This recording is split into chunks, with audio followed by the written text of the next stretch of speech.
सुनकर देखो सुनकर देखो सुनकर देखो जी।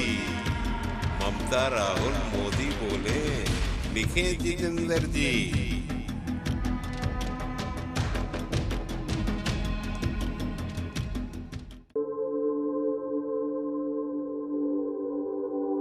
দেওয়া যায়, কারণ বিচারাধীন মামলা রয়েছে এবং প্রধানমন্ত্রী কি এই ধরনের প্রতিশ্রুতি দিতে পারেন এই নির্বাচন চলাকালীন?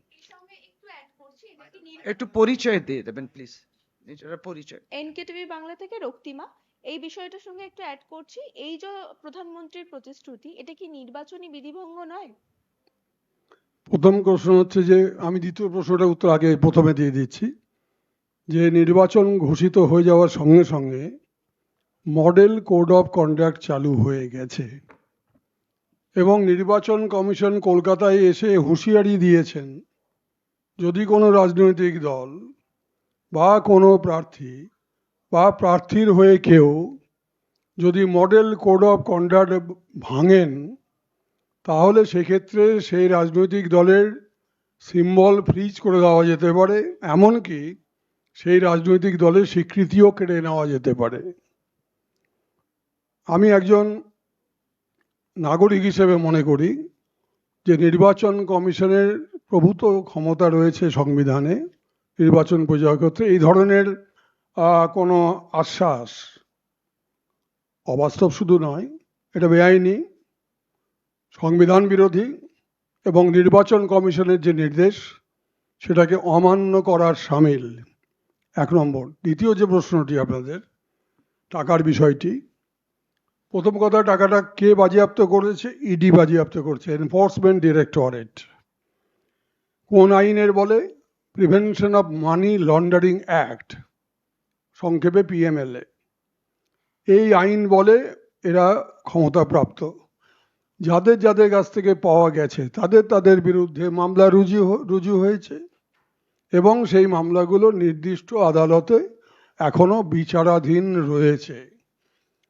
এবং কোনো বিচারাধীন মামলা সম্পর্কে জনসমক্ষে কেউ বা কারা যদি দায়িত্ব নিয়ে বলে, ওই যে টাকা সরকারি গোয়েন্দা সংস্থা বাজেয়াপ্ত করেছে, ওই টাকাটা আমরা এইভাবে বিলি করে দেবো বা সেইভাবে বিলি করে দেবো, ওই 15 লক্ষ টাকা যেমন বিভিন্ন খাতে বিলি করা হয়েছে, প্রত্যেক মানুষের খাতায় যেমন 15 লক্ষ টাকা 14 সাল থেকে বিলি করা হয়ে গেছে, ঠিক সেইভাবে আমি বিলি করব, এরকম যদি কেউ দাবি করে, সেক্ষেত্রে এটাকে বলা হয় interfering with the administration of justice, অর্থাৎ বিচার ব্যবস্থার ওপর হস্তক্ষেপ। সেটা আদালতের অবমাননার শামিল। এটা হচ্ছে আইনি দিক। আর এটা রাজনৈতিক দিক হচ্ছে যে, আপনি যদি এতটাই ক্ষমতাশালী হন যে একটা বিচারাধীন বিষয়ে সঙ্গে সম্পৃক্ত যে অর্থ, সেটা একটা বিশেষ রাজ্য, বা আমি নাম করে বলছি, পশ্চিমবাংলার মানুষের মধ্যে বিলিয়ে দেবেন বলে যে আশ্বাসটা দেওয়া হয়েছে, তাহলে গুজরাটে, দিল্লিতে, মহারাষ্ট্রে এবং ভারতবর্ষের সর্বত্র যেখানে যখন ইডি যে টাকাগুলো বাজেয়াপ্ত করেছে, সেই টাকাগুলো একইভাবে সেই রাজ্যের জনগণের মধ্যে বিলি করবেন তো? লোকসভা নির্বাচনের প্রাককালে সেই রাজ্যের মানুষগুলোকে এইভাবে আশ্বাস দেবেন তো? এই প্রশ্নটা আমার পাল্টা দলের পক্ষ থেকে করা রইল। আমার দুটো প্রশ্ন আছে। আমার প্রথম প্রশ্ন হচ্ছে যে, বিজেপি এখন একটা প্রশ্ন তুলছে যে বাহিনী নিয়ে শাসক দল তৃণমূল কংগ্রেস তারা চিন্তিত, বারে বারে বাহিনী নিয়ে তারা বিভিন্ন মন্তব্য করছে। জনতা বাংলা থেকে তৃণমূলকে বর্জন করবে, আর তাই বাহিনী নিয়ে এত চিন্তায় রয়েছে তৃণমূল। বাহিনী থাকলে শান্তিতে ভোট হবে। এসব উর্বর মস্তিষ্কের উদ্ভট অভিযোগ। তার কারণটা হচ্ছে যে গত 5-6টা নির্বাচন, অন্তত লোকসভা হোক, বিধানসভা হোক, পঞ্চায়েত হোক, সবগুলোতেই শত শত বাহিনী এসেছে, কেন্দ্রীয় বাহিনী, এবং নির্বাচন শুরুর বহু আগে থেকে এলাকায় এলাকায় গিয়ে সন্ত্রাস সৃষ্টি করেছে। ভোটারদের দরজায় কড়া নেড়ে নেড়ে বলা হয়েছে, ভয় দেখানো হয়েছে। ভোট চলাকালীন শীতলকুচিতে 4 জন নিরীহ ভোটারকে, নিরস্ত্র ভোটারকে গুলি করে মারা হয়েছে। এতৎসত্ত্বেও পশ্চিমবাংলার কি বিধানসভা, কি পঞ্চায়েত, কি পুরসভা, কি লোকসভা, সমস্ত নির্বাচনে সর্বাধিক আসনে জয়ী হয়েছে তৃণমূল কংগ্রেস মানুষের আশীর্বাদে। আমরা মানুষের কাছে দায়বদ্ধ। এই সমস্ত উদ্ভট প্রচার যারা করছে তারা এই প্রচার নিয়ে ব্যস্ত থাকুক, আমরা মানুষের দরবারে আছি, মানুষের দরবারেই থাকবো। হ্যাঁ, আপনি কিছু বলছিলেন। আমি ইটিভি ভারত থেকে সুরজিৎ কথা হ্যাঁ, বলছি। বলুন বলুন। প্রধানমন্ত্রী আজকে যে প্রতিশ্রুতি দিয়েছেন, এটাকে কি নির্বাচনী বিধিভঙ্গ হিসাবে আপনারা দেখছেন? আমি তো প্রথমেই বলেছি, অবশ্যই নির্বাচন কমিশনে কি এই নিয়ে অভিযোগ জানাবেন আপনারা? সেটা দল বিবেচনা করছে, আর একটি দল বিবেচনা করছে। প্রধানমন্ত্রী যে এতগুলো প্রতিশ্রুতি দিচ্ছে সেটা তো দেখে নেওয়া হচ্ছে, নির্বাচন বিধি নিষেধ ইত্যাদি নিয়ে, কিন্তু বাংলার যে ন্যায্য প্রাপ্য টাকা বাংলা পায় সেটাই দিক না। তো সুতরাং উনি সবটাই ভাঁওতাবাজি। 1,60,000 মানে 1.6 লক্ষ কোটি টাকা বাংলা যেটা পায় সেটা দিল না। ভাঁওতাবাজি তো এটা ভাঁওতাবাজি। যখন মনরেগার 100 দিনের কাজের টাকা দিলেন না, বাংলা গরিবের ঘর তৈরি হবে সে টাকাটা দিলেন না, এগুলো ন্যায্য পাওনা, যেটা তাদের প্রশাসক হিসেবে দায়িত্ব। কেন্দ্র সরকার এটা দেওয়ার কথা, দিয়েছে কি? দেয়নি। সুতরাং বুঝতেই পাচ্ছেন যে সবটাই ভাঁওতাবাজি তারা করেন। বলছি, মহুয়া মৈত্রর তার বাড়ি, অফিসে, তার বাবার ফ্ল্যাটে সিবিআই তার অভিযান চালানোর পর আজকে আবার ইডি তাকে সামন পাঠিয়েছে যে তাকে আগামীকাল দিল্লিতে ইডির অফিসে গিয়ে তাকে জিজ্ঞাসাবাদ করা হবে, তাকে ইডির অফিসে যেতে হবে।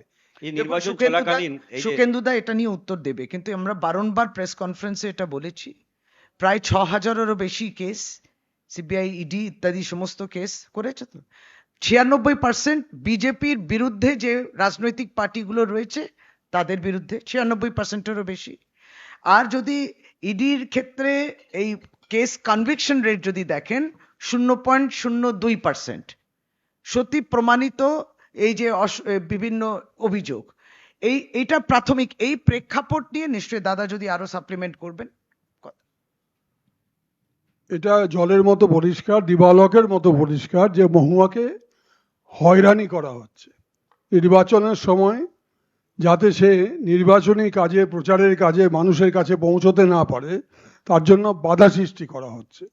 ওরা বুঝেছে যে ওর বিরুদ্ধে সংসদ থেকে বেআইনিভাবে বহিষ্কারের পরেও তাকে দল প্রার্থী করেছে, কারণ সে সবচেয়ে জনপ্রিয় প্রার্থী কৃষ্ণনগরে এবং সে জিতবেই। তার জন্য তার বিপক্ষে যাকে প্রার্থী করিয়েছে দলের পক্ষ থেকে বিজেপি, তার সঙ্গে দলের সর্বোচ্চ ব্যক্তির কথোপকথন, ব্যক্তিগত কথোপকথন, সেটা পাবলিক ডোমেনে চলে আসছে। এই করে একটা ক্ষেত্র প্রস্তুত তৈরি করা হচ্ছে মহুয়াকে হারানোর জন্য। কিন্তু এই করে মহুয়াকে হারানো যাবে না। যখন নির্বাচন প্রচার শুরু হয়ে গেছে সেই সময় ইডি তাকে দিল্লি ডাকছে কেন? কলকাতায় ইডির অফিস নেই? দিদি, আমার একটা প্রশ্ন আপনার কাছে। 2021-এর বিধানসভা নির্বাচনে আপনাদের ট্যাগলাইন ছিল বাংলা এবার নিজের মেয়েকে চায়। বিজেপি প্রশ্ন তুলছে যে বাংলা নিজের মেয়েকে চেয়েছে, আপনাদের ভোট দিয়েছে, আপনারা সরকার গঠন করেছেন। রাজ্যের মুখ্যমন্ত্রী তিনি মহিলা হওয়ার পরও সন্দেশখালী একবারও গেলেন না, সন্দেশখালীর প্রতিবাদীদের বহিরাগত বললেন। এমনকি রেখা পাত্রকে যখন তারা প্রার্থী করছে তখন রেখা পাত্রর যোগ্যতা, তার পড়াশোনা, এই সমস্ত নিয়ে নানান প্রশ্ন উঠছে। বিজেপি স্পেসিফিক প্রশ্ন যে রেখা পাত্র কি সংসদে যেতে পারেন না? এত ভয় পাচ্ছে কেন তৃণমূল? বিজেপিকে প্রথমে বলি যে, প্রথমে আরম্ভ করি যে আপনার নৈতিকতা আছে কোন রকম এই প্রশ্ন করার? যারা মণিপুরে পৌঁছননি, এই বিজেপি বাংলার নেতৃত্ব কি মণিপুরে গেছিল? কোন ডেলিগেশন গেছিল? এবং আমাদের বিভিন্ন জাতীয় স্তরে যে কমিশন ছিল তারা পৌঁছেছিল? অবশ্যই। প্রধানমন্ত্রী এত ফোন করছেন প্রার্থীদের, কিন্তু তিনি কি মণিপুরে গেছিলেন? তিনি কি মণিপুরে ফোন করেছিলেন? এটা রয়েছে। সুতরাং প্রথমে আমার নৈতিকতা থাকা উচিত যে আমি প্রশ্ন করতে পারি কিনা।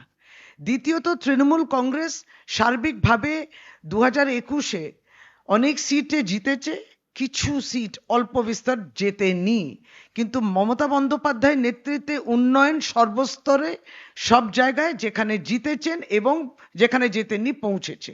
আমাদের তো কোনো কিছু ভয় নেই। এবং মমতা বন্দ্যোপাধ্যায় যে ফেস অফ আন্দোলন, সেটাতে কিন্তু মহিলা সশক্তিকরণ তার শ্রেষ্ঠতম ভাবনা চিন্তা, এবং তিনি সেটা করে দেখিয়েছেন।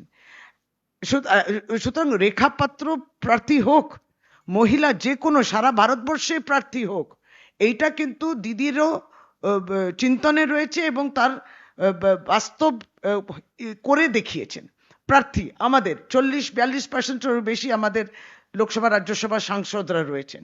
কি বলছেন এরা? আমাদের নিশ্চয়ই রেখা পাত্রকেও আমরা যেটা অনুরোধ করে বোঝাতে চাইছি যে যেই পার্টি থেকে আপনি দাঁড়িয়েছেন ক্যান্ডিডেট হয়ে, এই পার্টি কিন্তু দলিত এবং আদিবাসীদের উপরে সারা ভারতবর্ষে যে পরিমাণ নির্যাতন করেছে রেখা পাত্র সেটা জানা উচিত।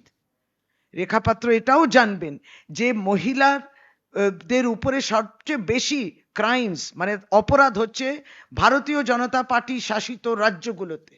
ভারতীয় জনতা পার্টি মহিলাদের অপমান করে, নিগৃহ করে, তাদেরকে নারী বিদ্বেষের কথা প্রতিনিয়ত, এবং দেখুন সদ্য দিলীপ ঘোষের কথা। রেখা পাত্র নিশ্চয়ই দাঁড়াবেন, আরো সকলেই দাঁড়াবেন, মহিলারা প্রত্যেকে দাঁড়াবেন, সশক্তিকরণের পথে যাক, মহিলা প্রতিনিধিত্ব বাড়ুক, কোনো অসুবিধা নেই। তৃণমূল কংগ্রেস যেটাকে এগিয়ে দিচ্ছে সেটা থেকে আমাদের ভয় পাওয়ার তো কোনো কারণ নেই, কিন্তু ওনাকে এটাই বলা যেই পার্টি থেকে আপনি দাঁড়িয়েছেন এই পার্টির আসল চরিত্র এবং ডিএনএটা এটাই, এই দলিত আদিবাসীদের উপরে অত্যাচার, যৌন নির্যাতন, তাদেরকে মেরে ফেলা, হাতরাস থেকে উন্নাও থেকে আরম্ভ করে কই বিজেপির কোনো নেতৃত্ব তো ওখানে পৌঁছয়নি। মুখ্যমন্ত্রী 8ই মার্চ যখন হেঁটেছিলেন আন্তর্জাতিক মহিলা দিবসের মিছিলেতে, সন্দেশখালী থেকে অনেক মহিলারা, সেই গ্রামের মহিলারা এসছিলেন, তারা হেঁটেছিলেন। Good afternoon, ma'am. Shreya here from Times Now. Ma'am, Shubhendu Adhikari writes, Bajbaj Block 2 TMC President Subroto Mukherjee, who has quite a reputation for being the agent of one famous Bhaipo, can be seen using derogatory language while referring to me. In the video posted by BJP, the TMC leader can be seen calling Shubhendu Adhikari a stray dog. How do you react to this?